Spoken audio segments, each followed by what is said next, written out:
दोस्तों, आज मैं राजा परीक्षित और कलयुग की पौराणिक कथा सुना रही हूँ कि कलयुग का आगमन कैसे हुआ और किसके श्राप से राजा परीक्षित की मृत्यु हुई है। इस कहानी को जरूर सुनें और प्लीज़ आप लोगों से रिक्वेस्ट है कि इस वीडियो को लाइक, शेयर, सब्सक्राइब, कमेंट्स जरूर करें।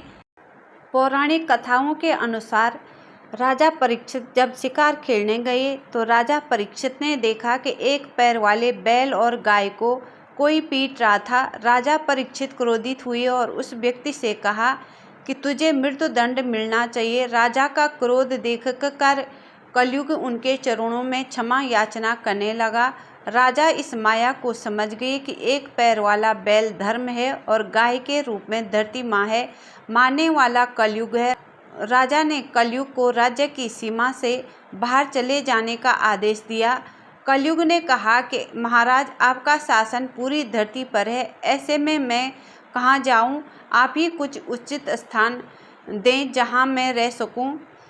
कलयुग के गिड़गिड़ाने पर राजा परीक्षित ने उसे 4 स्थानों में रहने की अनुमति दी जहाँ जुआ, मदिरापान, हिंसा, चोरी होती है, वहाँ निवास करो। इस पर कलयुग ने प्रार्थना की कि ये सभी तो ऐसे स्थान हैं जहाँ बुरे व्यक्ति जाते हैं, कोई ऐसा स्थान भी दीजिए जो अच्छा माना जाता है। इस पर राजा ने उसे सोने में रहने की अनुमति दे दी। कलयुग को मौका मिल गया और वह सूक्ष्म रूप में राजा के सिर पर स्वर्ण मुकुट में बैठ गया। राजा शिकार के लिए आगे बढ़े तो प्यास लगी। वे समीक ऋषि के आश्रम में गए और जल के लिए आवाज़ लगाई। ऋषि समीक ध्यान में लीन थे। सिर में कलयुग के बैठे होने की वजह से राजा परीक्षित को लगा कि ऋषि उनका अपमान कर रहे हैं। वे क्रोधित हो गए। तभी राजा को सामने पे एक मरा हुआ सांप दिखा और राजा ने सांप उठा के ऋषि समीक के गले में डाल दिया। राजा के बेटे के दोस्तों ने देखा, उन्होंने ऋषि के बेटे को बता दिया। ऋषि का बेटा नदी में नहा रहा था।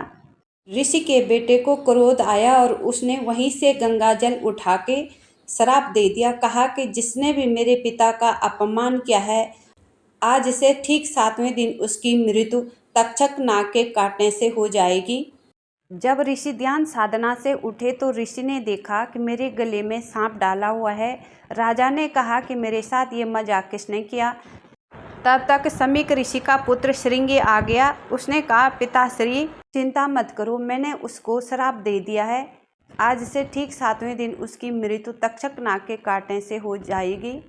ऋषि ने अपने पुत्र को कहा कि बिना जाने ही श्राप दे दिया। कलयुग ने राजा की बुद्धि भ्रष्ट कर दी है।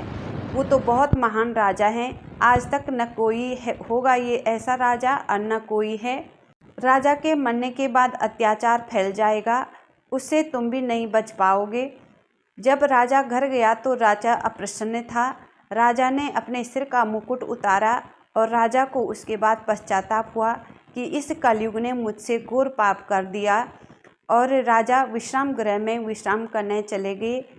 तब तक समीक ऋषि भी वहां पहुंच गए। समीक ऋषि ने उनको बुलाया और राजा ने आदरपूर्वक उनका सत्कार किया। राजा के बोलने से पहले ही ऋषि ने ऐसा बोल दिया, मेरे पुत्र ने आपको श्राप दे दिया है, आज से 7वें दिन आपकी मृत्यु तक्षक नाग के काटने से हो जाएगी। यह अटल सत्य है। अब आप अपने परलोक जाने का रास्ता सुधारो। ऋषि समीक के कहने के अनुसार राजा परीक्षित व्यास भगवान के पास गए। व्यास भगवान के आदेश के अनुसार सुखदेव महाराज से 1 सप्ताह की भागवत कराई। ठीक 7वें दिन तक्षक नाग के डसने से राजा परीक्षित की मृत्यु हो गई। इस प्रकार कलयुग का आगमन हुआ और ऋषि श्रृंगी के श्राप के कारण राजा परीक्षित की मृत्यु हो गई। इसीलिए श्रावण माह की शुक्ल पक्ष की पंचमी को नाग देवता की पूजा होती है। दोस्तों, आपको वीडियो अच्छी लगी तो please like, share, subscribe, comment जरूर करें।